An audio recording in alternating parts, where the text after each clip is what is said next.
Anthikad block പഞ്ചായത്തിൽ ഉൾപ്പെടുന്ന 5 പഞ്ചായത്തുകളിലെ പട്ടികജാതി വിഭാഗത്തിൽപ്പെടുന്ന 45 കുട്ടികൾക്ക് പഠനമുറി നൽകി. 2 ലക്ഷം രൂപ ചിലവഴിച്ചാണ് പഠനമുറി തയ്യാറാക്കുന്നത്. നിർമ്മാണം പൂർത്തിയായ 12 മുറികളുടെ താക്കോൽ വിതരണം അന്തിക്കാട് ബ്ലോക്ക് പഞ്ചായത്ത് പ്രസിഡന്റ് ജ്യോതി ലക്ഷ്മി വസന്തൻ നടത്തി. വൈസ് പ്രസിഡന്റ് NC സതീഷ് അധ്യക്ഷനായി. ത്രിതല പഞ്ചായത്ത് അംഗങ്ങളായ KP Sandeep, CR Biju, Rincy Nasar, KK Prakashan, TB Maya, PK Krishnan, Vinitha Benny, MV Suresh, Sijo Pulikottil, secretary P Sushama, പട്ടികജാതി വികസന ഓഫീസർ MT ദിജി എന്നിവർ സംസാരിച്ചു.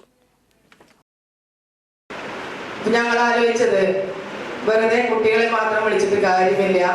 ഈ ഗുണഭോക്താക്കളിൽ അവരുടെ രക്ഷാകർത്താക്കൾ ഉൾപ്പെടെ വിളിച്ചെങ്കിൽ ഈ ഒരു പദ്ധതിയുടെ പ്രാധാന്യം എല്ലാവരിലും എത്താൻ പറ്റുള്ളൂ. അതിന്റെ ഭാഗമായിട്ടാണ് ഇന്നിവിടെ ഈ പരിപാടി സംഘടിപ്പിച്ചത്. ഇവിടെ 11 പഠനമുറികളുടെ പൂർത്തീകരണം കഴിഞ്ഞ് താക്കോല് കൈമാറുന്ന ചടങ്ങും ഇന്നിവിടെ ഏർപ്പാടാക്കിയിട്ടുണ്ട്. അതിലുപരി ഇനിയും പണി പൂർത്തിയാക്കാതെ 1-2 ഗഡുക്കൾ വാങ്ങി പണി നടന്നുകൊണ്ടിരിക്കുന്ന ഗുണഭോക്താക്കളുടെ സംഗമം കൂടിയാണിത്. എന്തായാലും ഇങ്ങനൊരു പരിപാടി വന്ന എല്ലാവരെയും നമ്മുടെ ബ്ലോക്കിലേക്ക് ഞങ്ങൾ സന്തോഷത്തോടു കൂടി സ്വീകരിക്കുകയാണ്.